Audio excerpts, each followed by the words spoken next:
La doctrina del pecado es fundamental. Si no entendemos el pecado, no entenderemos ni el Antiguo Testamento ni el Nuevo Testamento. Por eso los escribas y fariseos no entendieron la ley y tuvo que venir Cristo para decirles que Él no venía a abrogar la ley ni los profetas, sino para cumplir. Explicar el pecado es poco moderno. Siempre ha sido poco moderno. ¿Os acordáis con Pablo y los griegos? Los griegos se burlaban de Pablo. Siempre ha sido poco moderno, no os preocupéis. Siempre ha sido poco moderno. Pero es fundamental. Explicar el pecado no es atractivo, pero resulta vital para las personas, para las vidas de las personas. Suena arcaico, pero es de lo más actual. Parece opresor, pero en realidad lo que hace es que si tú tienes una buena doctrina sobre el pecado, entiendes que necesitas liberarte del pecado. Por lo tanto, no solo no es opresor, sino que te libera. Es tan profundo el problema que tuvo que venir Cristo a morir, pagando por nosotros. Algo que teníamos que haber pagado nosotros mismos. La paga del pecado es muerte. Mirad, atended. Es muy importante. Si el pecado no fuese tan trágico, Dios jamás hubiese enviado a morir a su amado Hijo. Si realmente el pecado no existiera o no fuera algo tan grave, el Señor no hubiese experimentado tanto dolor al separarse del Padre. Y eso ocurrió en la cruz.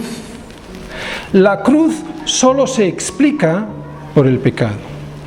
Y a pesar de ello todavía hay cristianos que minusvaloran y le quitan la importancia al pecado.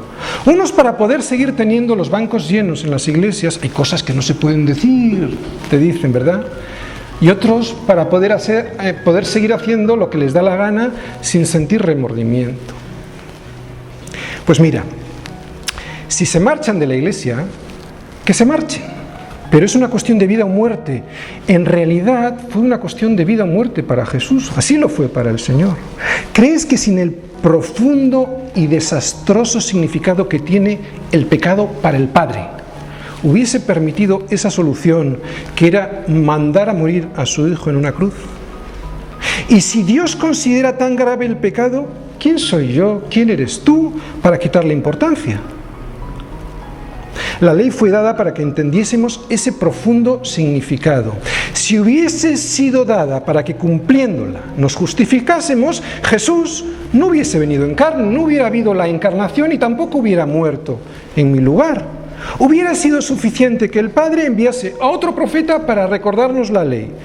Pero es clarísimo que no es suficiente decirnos a los hombres lo que tenemos que hacer. Eso ya lo hizo Dios por medio de Moisés y no resultó, y luego por medio de los profetas y tampoco resultó. Fue necesario la cruz, y porque fue necesaria la cruz es necesario explicar el pecado. La predicación del Evangelio no consiste en decir que Jesús es maravilloso y verás qué bien te va a salir todo con Jesús. La predicación del Evangelio comienza con la explicación de la ley y es como como ponerte delante de ti un espejo para que te enfrentes ¿con qué? Con lo que eres tú y con la santidad de Dios. Es la mejor forma de conocer a Dios, para que cuando veas lo que eres, vuelvas a casa del Padre, ¿no? ¿Qué decía Jesús sobre el pecado? Y sobre todo, ¿cómo explicaba el final del pecado Jesús? Jesús hablaba muy duro sobre el pecado. Nunca adornó su existencia para hacerlo más aceptable. Pero yo os digo que cualquiera que mira a una mujer para codiciarla, ya adulteró con ella en su corazón. ¿Crees que esto es hablar suave sobre el pecado?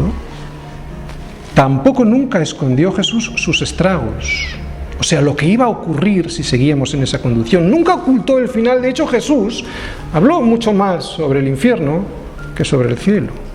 Los que predican de Jesús y no predican del pecado ni sus consecuencias, en realidad no están predicando de Cristo. Están predicando de un Jesús psicológico, de un compañero de viaje. Están predicando de alguien muy atractivo para poder atraer a las masas a las iglesias. Pero cuando lees los evangelios te das cuenta que Jesús no tenía O a Jesús no le importaban mucho los números, las cantidades de personas que lo pudieran seguir.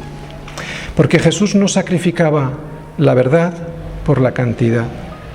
De hecho, da la impresión contraria, que desanimaba a la gente a seguirle y les ponía muchos obstáculos. Estos obstáculos que ponía Jesús en realidad no los ponía él, era simplemente la verdad de las vidas de las personas, en realidad era su pecado. Por lo tanto, el pecado primero es la dificultad de identificarlo y segundo, morir al pecado nosotros mismos. Jesús parece como si les dijese: ¿te das cuenta de lo que vas a hacer si me sigues? ¿Has pensado lo que te va a costar seguirme? ¿Te das cuenta de lo que significa tomar la cruz todos los días y seguirme? Por eso digo que es muy importante el tema, porque solo la persona que entiende el pecado y lo ve en su vida, no en el del enfrente, ¿de acuerdo? Estamos hablando para nosotros mismos, ¿vale? Todo aquel que entiende el pecado y lo ve en su vida, solo esa persona será capaz de acudir a Cristo como su Salvador, como su liberador. Los que no entiendan el pecado así, solo verán a Jesús como un buen amigo, como un colega que les acompaña en el camino y que les entiende y les perdona todo. Hagan lo que hagan porque Jesús es muy bueno. Así que perdonadme que sea tan pesado, pero entender qué es el pecado no solo va muy unido a una verdadera conversión, sino también a una correcta santificación. Si yo no doy una enseñanza clara y sin complejos del horror que significa para el ser humano la contaminación mortal que supone el pecado, tu proceso de santificación se va a ver afectado negativamente.